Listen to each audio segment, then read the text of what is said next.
अमेरिकी खुफिया रिपोर्ट के मुताबिक मार्च में पुतिन की हत्या का प्रयास किया गया था। साथ ही इस रिपोर्ट में यह कहा गया है कि रूस के राष्ट्रपति पुतिन का अप्रैल में कैंसर का इलाज कराया गया और इसमें यह भी लिखा गया है कि बाइडेन प्रशासन में पुतिन के स्वास्थ्य को लेकर लगातार बातचीत होती जा रही है। अब पुतिन की हालत ठीक बताई जा रही है। अमेरिका के 3 बड़े नेताओं ने इस खुफिया रिपोर्ट को पढ़ी है और इस खबर को अमेरिका के एक प्रमुख अखबार ने छापी है।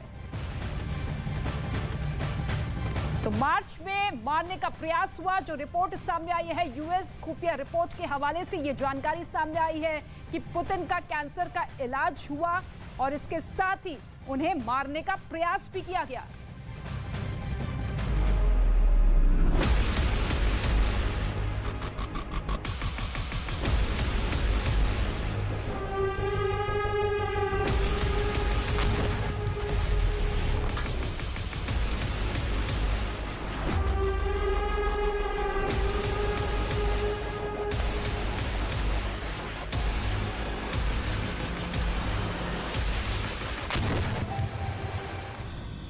सौ दिनों से यूक्रेन का युद्ध शांत नहीं हुआ है। सैन्य ठिकानों से शुरू हुआ संघर्ष यूक्रेन के हर बड़े शहर तक फैला।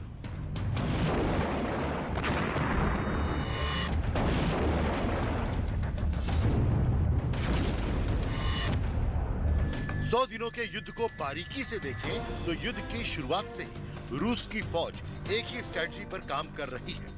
पहले रूसी फौज यूक्रेन के शहरों पर बम, मिसाइल, रॉकेट और ग्रेनेड बरसाती है, फिर उस पर कब्जा कर लेती है।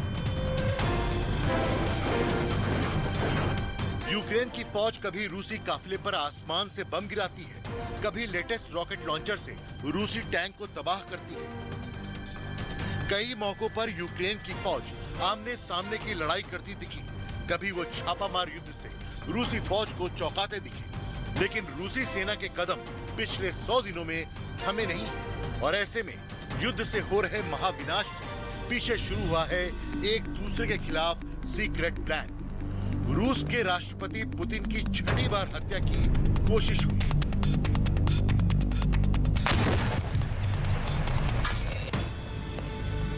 डेली मेल ने लिखा है कि अप्रैल महीने में पुतिन ने कैंसर का इलाज करवाया, जबकि मार्च में उनकी हत्या का प्रयास किया गया।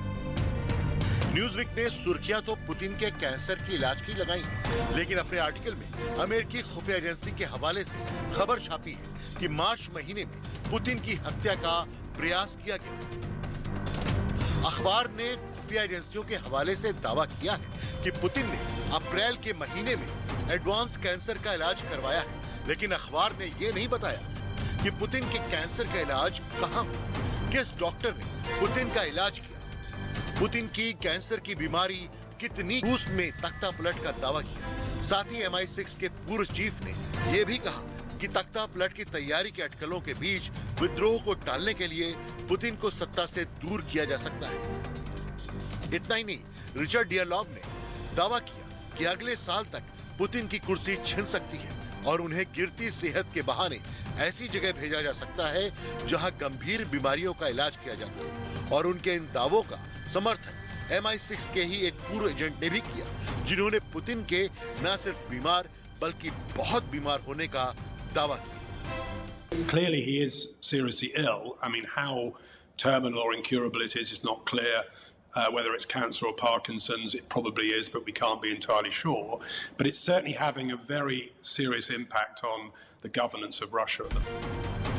अमेरिकी खुफिया एजेंसी ऐसा दावा कर रही है कि पुतिन बीमार और कमजोर हो गए, इसलिए अब उनके साथी ही उनके खिलाफ खड़े हो रहे हैं। सत्ता पर पुतिन की पकड़ कमजोर हो रही है।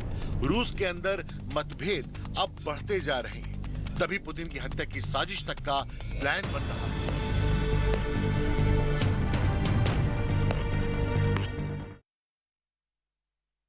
और अब आपको दिखाते हैं यूक्रेन रूस महायुद्ध से जुड़ी हुई 10 बड़ी खबरें। खेरसोन में भी भीषण जंग जारी है। यूक्रेन सेना ने रूस के 2 सैन्य वाहन को ध्वस्त कर दिया है। यह वीडियो यूक्रेन की ओर से जारी किया गया है। यूक्रेन की सेना ने एक और बड़ा दावा किया है। यूक्रेन ने युद्ध में अब तक 30,000 से ज्यादा रूसी सैनिक मारे हैं। वहीं 6,000 सैनिकों की लाशें मैदान में ही छोड़ दी गई है। लुहांस्क में भी रूस और यूक्रेन के बीच भीषण जंग जारी है। कब्जे के लिए दोनों सेनाएं आमने सामने की जंग लड़ रही है। यूक्रेन की सेना ने रूसी कब्जे वाले एक सैन्य डिपो को तबाह करने का दावा किया है। जंग में यूक्रेन सेना ने एक रूसी टैंक को ध्वस्त करने का दावा किया है। यूक्रेन ने सभी टैंक पर गोले दागकर उसे नुकसान पहुंचाया है। यूक्रेन की सेना रूस पर रॉकेट लॉन्चर से ताबड़तोड़ हमले कर रही है। ये वीडियो जंग के मैदान से सामने आया है। यूक्रेनी सेना ने रॉकेट से एक के बाद एक कई हमले किए। ये हमला इतना भयंकर था कि चारों ओर धुआं ही धुआं हो गया। यूक्रेन रूस वॉर पर यूएन की रिपोर्ट में बड़ा आंकड़ा सामने आया है, जिसके मुताबिक अब तक यूक्रेन के 1 करोड़ 40 लाख लोगों ने अपना घर छोड़ दिया है। इसमें ज्यादातर महिलाएं और बच्चे शामिल हैं। यूक्रेन युद्ध पर रूस के राष्ट्रपति का बहुत बड़ा कदम सामने आया है। रूस ने अपने 5 जनरल्स और एक पुलिस अधिकारी को निकाल दिया है। माना यह जा रहा है कि पुतिन अपने इन जनरल्स के काम से खुश नहीं थे। खाद्य संकट को देखते हुए रूस के राष्ट्रपति पुतिन ने बहुत बड़ा ऐलान किया है। पुतिन ने यह कहा है कि यूक्रेन की बंदरगाहों से अनाज निर्यात करने में कोई दिक्कत नहीं आएगी। यूक्रेन युद्ध के बाद दुनिया के कई देशों पर खाद्य संकट मंडरा रहा है। यूक्रेन ने रूस पर एक और बड़ा आरोप लगाया है। यूक्रेन का यह कहना है कि 2 लाख यूक्रेनी बच्चों को रूस अपने साथ ले गया है। इस पूरे मामले को नरसंहार एंगल से जांच की जा रही है। यूक्रेन ने रूस पर चोरी करने का आरोप लगाया है। यूक्रेन का यह कहना है कि चेर्नोबिल परमाणु प्लांट से रूस ने कंप्यूटर्स को लूट लिया, साथ ही कई सामान बर्बाद भी कर दिए।